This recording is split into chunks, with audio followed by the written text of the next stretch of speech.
Hello, and welcome to the Steve and Mark Discuss podcast, where Steve mentions an item he's seen in the world's media. I do not know what he's going to talk about.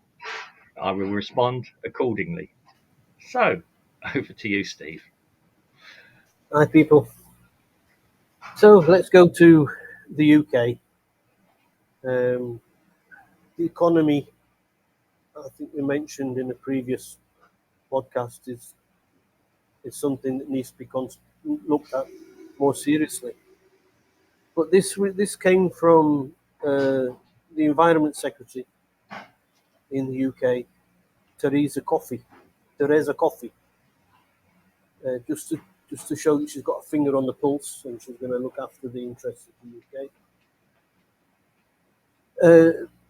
Bent bananas are going to be back, but allowed to eat bent bananas now. She said, bent or straight, it's not for the government to decide the shape of bananas you want to eat. When we were in the EU, there was a regulation, EU regulation 1333 stroke 2011, which said that restricted which bananas could be imported into the EU, and they weren't allowed to be too bendy. They weren't allowed to be bendy. Only if they came from Cyprus, Greece, or Portugal, which were all part of the EU. I think it was a plan just to protect these places. But there must be, so bananas must have been sold in the EU free from abnormal curvature. So you wouldn't find many bent bananas in the UK supermarkets. But now that Teresa Coffey said that she's going to review the law, the statute, she said, she's going to allow us to eat bendy bananas. Well, of course, I mean, that's going to warm the cockles of anybody's heart when the EU, when the British economy is going to the dogs. However, it doesn't stop there. Apparently, there are about 4,000 laws, EU laws, it has to review. Being the Environment Secretary. And one of the examples of these laws is that bottled water companies, they can't, in the EU, they can't say that their water relieves dehydration. That's one of the EU laws that she has to look at. Can a bottled water company say their water will relieve dehydration? Okay. So much. And there are things about cabbages as well. Cabbages, the size of the head of a cabbage and things like this that had to, the EU. Who says the EU is a waste of space? I don't. But anyway, like I said, there are more than 4,000 statutes remain on the British statute books because they haven't been changed. And she would take aim at laws like banning beef farming, which is a kick in the gonads for the people in Holland who would ban beef farming. Which is really good. And the sale of artificial meat, is I wouldn't say she was going to try and ban it, but she certainly wasn't going to try and enforce it. Yeah, it's try and make everybody a vegan. Toffle, or whatever it's called. Yes, yeah. And she would also remove restrictions on genetically modified crops. That little bit disturbed me a little bit. Removing restrictions on genetically modified crops, which means that you can genetically modify crops. Right. Here in Brazil, on our little farm, we grow corn. Yeah. Mainly for the animals, but when the corn season harvest comes in, mm, we tend to eat a little bit ourselves as well. mm, But it's mainly to feed the animals during the year. mm. And there are several types, strains of GMO Yeah, um, corn that are yeah, available. And the biggest one is called Gabon, mm, and it gives you a, a, a, a cob of corn. mm, It would be around about 3 or 4 times the size of a normal unmodified corn. mm. You know, Okay. the thing is, you can only plant it once, so you can't Yeah, get the kernels and dry them and then plant them for the yeah. next year because they won't grow. Right. You know, Okay.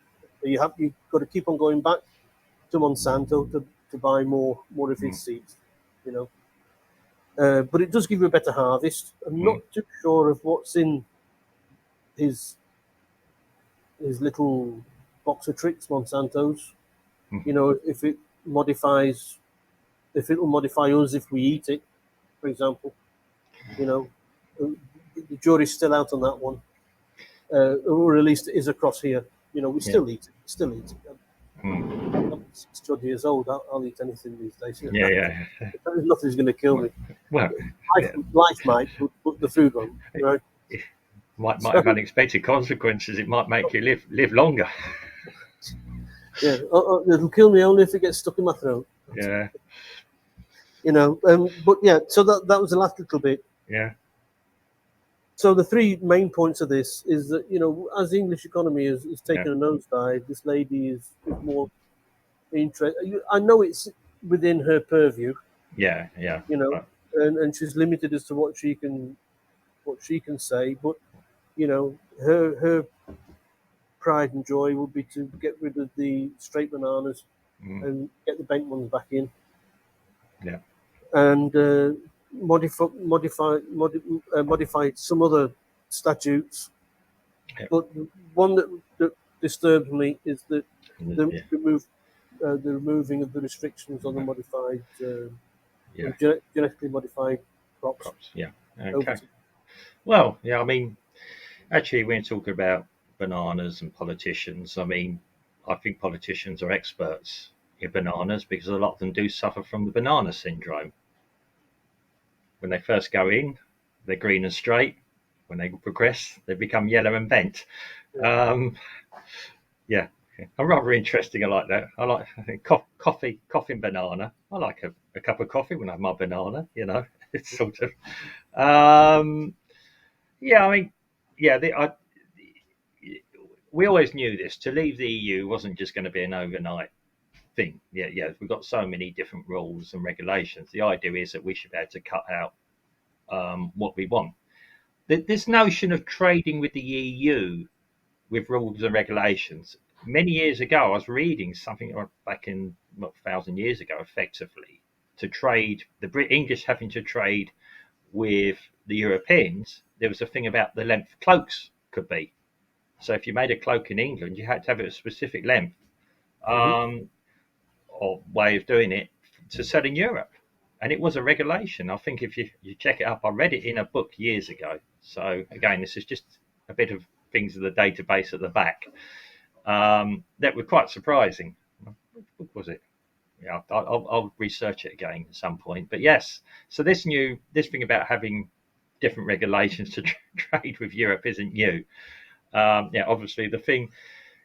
Yeah, I think this thing about the hydration with water. Yeah, it is a very strange one. I could never understand where that came from. It's not the first time I've ever heard it. Maybe French water hydrates you more effectively than English water does. I don't know. Maybe. Yeah. The French do put their water to good use sometimes. They mix it with some fruit and actually produce quite a nice product. What we like to have with our Sunday lunch. Yeah. Orangina, Yeah. Orangina. Yeah. Oh, Um, yeah. And then, bringing us on to lunch and meat. Yeah. It's interesting. Yeah. I mean, now this weird thing about doing away with farming, um, something to do with the environment. Now, when you start studying it, it's probably because some people owning lots of land, probably crop manufacture is considered far more profitable than breeding animals. Now, I remember years ago when I was at school, so we're talking again 1980s, um, seeing a program with Magnus Pike on it, doing, this was a video that showed at school. So when we're talking about this being new, this is not new, this concept.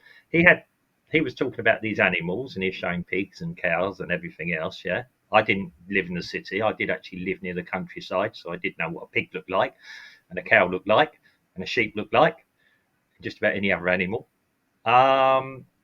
I know you. Yeah, we used to see the shed where they used to disappear into, so you kind of knew what happened there.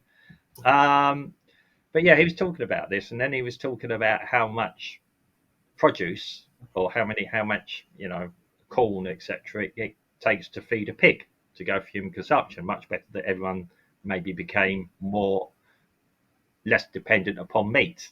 Okay, so this is going back in the 80s. I don't know if that's the early brainwashing or just the questions being asked then. Magnus Pike was okay. So again, it was questions we had at school.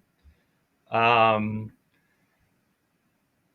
but yeah, I mean, but now what they've found is when you start producing crops, lots and lots of crops, mass production, not just a little freehold you have where you put the things in the ground and water them a bit, possibly do other things, but and up they come and grow, and you go and harvest them at the appropriate time. When you're doing mass harvesting, it requires a lot of strain on the ground, on the fields, and a lot Yeah, of effort. cool. And you're killing off so many different animals that might otherwise be useful in the food chain, um, that you might actually be doing more harm than good to the environment by stopping meat production. Um, this has been spoken about and then been silenced a bit on the internet, because it was a controversial thing that Kevin Costner character actually said, um, in an American drama series that I can't remember what it's called at the moment. I apologise. It was just in my head. It's just gone. Um, so there's the clip of this has been going on around on the internet, which I've noticed has since disappeared. Um, so yeah, these questions are being raised. We've got to ask ourselves. Yes, maybe you know, meat too much luxurious meats, as it were, maybe not good, but we still need meat for protein and other things. This notion of this artificial meat, which isn't meat at all, we still need the proteins. Um, I think they're doing more and more studies about vegans and the health issues that vegans have. I believe. I mean, again, this could be propaganda from the other side coming through, to counteract other things. So, we have to be careful with everything we hear. Um, but yes, so um, Now now getting on to crops and the Frankenstein crops, as they were called. Yes. Um, Again, more study needed. I do think if you start messing around too much with nature, you're going to get repercussions. To me, that's so logical. We unless we are part of the evolutionary process and have been designed to be like that, which I don't know, I can't possibly comment on. We have the ability, which would suggest that maybe we could be part of this evolutionary process. That some intelligence or some, be it a deity or even just a natural progression, we've become have this ability to control our environment. Um, I don't know. I don't know the answer to this. Um, Certainly, manipulation of crops is not new. It's been going on for 1,000 years. If you study history, if you study the Egyptians, what the Egyptians did, what the Greeks did, they all, to some point or other, created crops that could survive in certain conditions and give the best yields.